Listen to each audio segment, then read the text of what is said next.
And we want to head straight into our quarterfinal number 2 now. Team Elektros versus Vatic. We have the two rookies from last year, Rafiki and Bilal, now joined by Livy. They had a pretty good run in the second half of last year, ended, unfortunately, at LCQ. In spite of their lack of qualification to the World Finals, you have to remember that they were this close to making it. That is the caliber of team that we're talking about.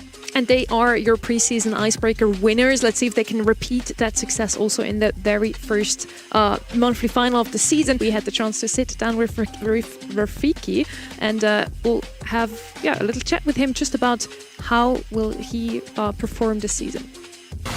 What about this squad gives you the confidence to run it back for another year? The confidence is definitely starting the year with this roster. Obviously, last year, there were some splits, there was some drama going around, and then we teamed up towards the end of the season, and we were one of the best teams in North America, but we couldn't qualify for an offline event because of that. But this year, starting the year all together, hopefully we can perform at the highest consistently again. As a young roster, what would you say is one of the biggest things that you all learned from the second split of last year for you, LCQ? What are you going to take away from that and bring into this new season? I'm going to probably just focus more and take Brawl more seriously.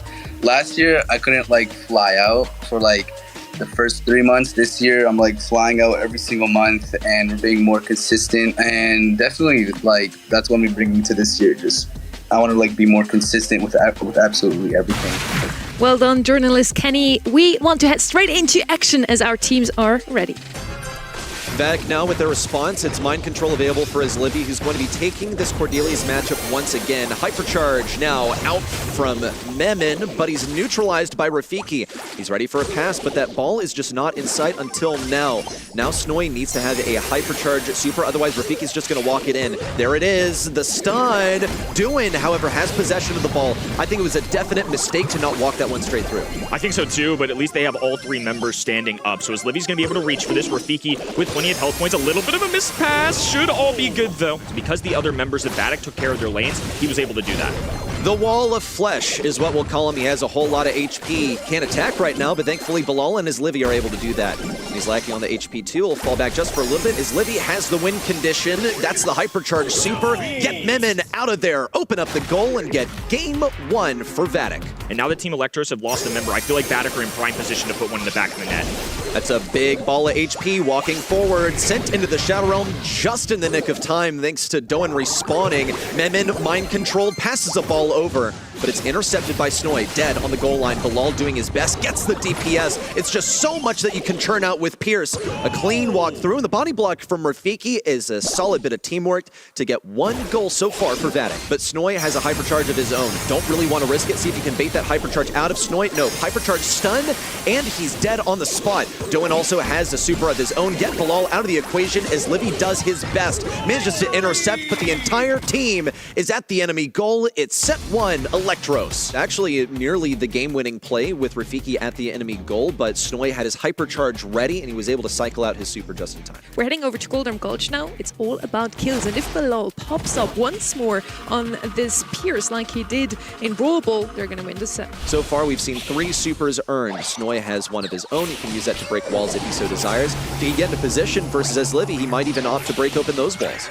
Now Snoy looking to position himself in this 2v2 situation, jumps away, Rafiki in trouble, Memin backs down, the super connects, Bilal with plenty of health points. This should be easy pickings there for Vatic. And we'll see also the Hypercharges have been earned. Bilal feels compelled to use it now, has all that speed, little bit of extra damage, but nothing serious on the Memin, who could teleport forward at any moment, creates a lot of pressure. Whoa, Memin directly on the mark, whereas Livy shot. Terrible timing that is likely going to give this round to Vatic.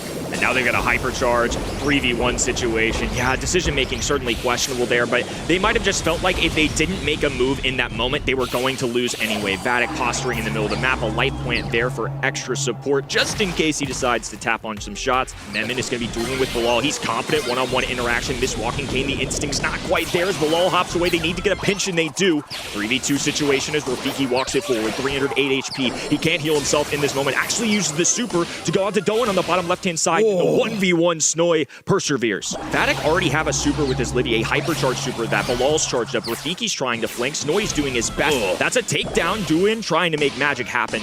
But unfortunately for him, Snoy's going to be left in a terrible position. Just going to concede, go into the fog, and not give them another shot. That's all he's going to be offering him. That poison is due to close in soon. A failed long pull. Now the hypercharge has come out. Double synchronized hypercharge, but no kills just yet. Bilal with a super that completely misses the mark.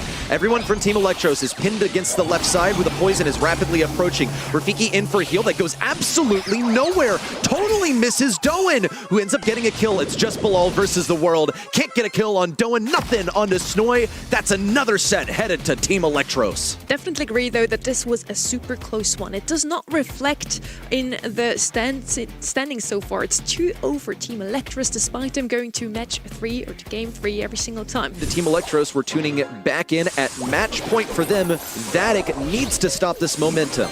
Really clever off the rip. They're going to send up Mina once again to that L-shaped wall on the top right-hand side. Immediate windmill. Unfortunately, Vatic are ready for this. Now, Vatic has found themselves in the lead, but they lost control. It's a hypercharge expended to deal with Snoy.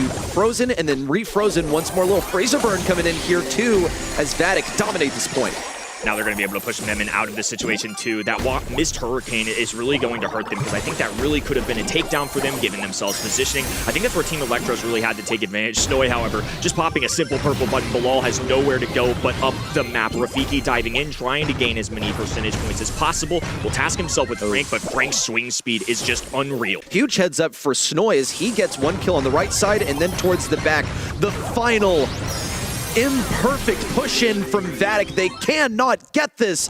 Team Elektros, the new lifeblood in North America. These 3 rookies upset last year's hotness in their first match. This looks like a wagon. I mean, Vatic, to me, coming in as a preseason team, felt like they were probably a top 3 roster. So the fact that Team Elektros come in here and hit a 3-0, obviously it wasn't perfect along the way. It was still challenging for them. They were pushed to a lot of game 3s. But nonetheless, they got the job done. I think they got the monkey off their back now a little bit too.